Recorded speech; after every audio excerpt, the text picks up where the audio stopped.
नाम है शाहरुख और आज हम बात करने वाले हैं इंडियन आर्मी में परमानेंट जो वैकेंसी निकली है उसके बारे में। कौन सी पोस्ट है, फॉर्म कब से भरना होंगे, फॉर्म कहाँ से भराएंगे और फॉर्म भरने की स्टार्ट डेट क्या होगी और फीस कितनी रहेगी, ये सारी चीजें आज हम इस वीडियो में जानेंगे। वीडियो में आगे बढ़ने से पहले आपसे गुजारिश है, अगर आप चैनल को सब्सक्राइब शेयर करें ताकि इस तरीके के वीडियो आपको आगे भी मिलते रहें।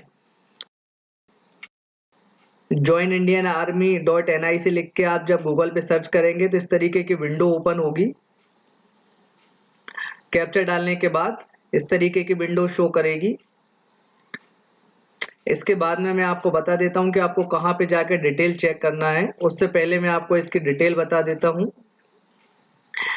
इसकी जो फॉर्म भरने की स्टार्ट डेट है वो 16 फरवरी 2023 है और इसके जो लास्ट डेट रहेगी 15 मार्च 2023 रहेगी।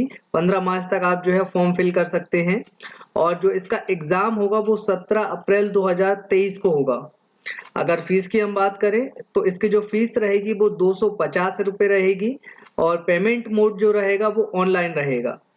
एज लिमिट की बात करें तो आपकी एज 17.5 साल से लेके 23 साल तक होना चाहिए और आपकी जो एज काउंट होगी वो 1 अक्टूबर 2000 से लेके 1 अप्रैल 2006 के बीच से जो है आपकी एज काउंट होगी। तो वेबसाइट पे चलते हैं, ये वेबसाइट रहेगी। अब आप किस तरीके से फॉर्म को भरेंगे और किस तरीके से इसकी एलिजिबिलिटी चेक करेंगे वो मैं आपको बता देता हूँ। यहाँ पे आने के बाद आपको जो है ये ऑप्शन मिलेगा रेगुलर कैट वाला, यहाँ पे आपको आना है। इसके बाद में यहाँ पे एलिजिबिलिटी का ऑप्शन आएगा, इस पे क्लिक करना है। ये विंडो ओपन होगी। इसके बाद में यहाँ पे हमें एलिजिबिलिटी वाले पे क्लिक करना है ऑप्शन पे। उसके बाद में यहाँ पे आपको आपका स्टेट सेलेक्ट करना है। स्टेट के बाद में यहाँ पे आपको डिस्ट्रिक्ट सेलेक्ट करना है। फिर यहाँ पे आपको आपकी तहसील सेलेक्ट करना है।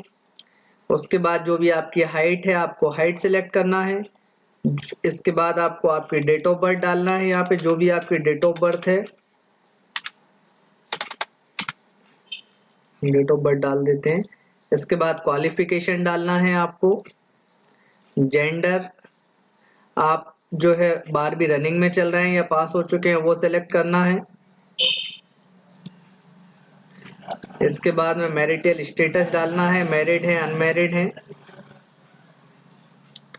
और ये सारी डिटेल फिल करने के बाद में आपको चेक एलिजिबिलिटी पे क्लिक कर देना है। तो जैसे ही आप चेक एलिजिबिलिटी पे क्लिक करेंगे तो उसके बाद में जितनी भी पोस्ट उस टाइम पे अवेलेबल होंगी वो सारी यहाँ पे शो करने लगेंगी जिनके लिए आप अप्लाई करना चाह रहे हैं।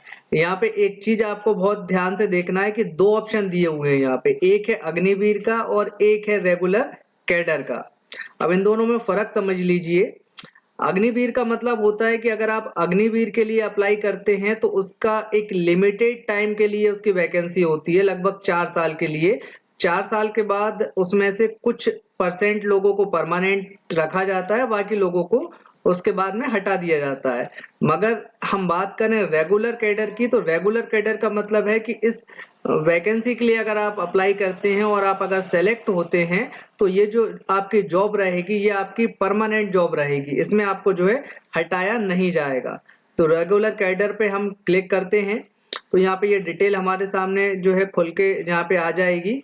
इसमें लिखा हुआ है soldier technical nursing assistant veterinary. तो इसकी ये वैकेंसी है 10+2 वालों के लिए है, 12वीं पास होना चाहिए फिजिक्स केमिस्ट्री बायो के साथ में।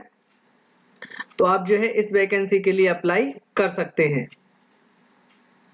इसका वेबसाइट का लिंक भी जो है आपको हमारे द्वारा डिस्क्रिप्शन बॉक्स में दे दिया जाएगा, तो वहां से भी आप जाके इसे जो है चेक कर सकते हैं। आशा करता हूं आपको ये जानकारी पसंद आई होगी।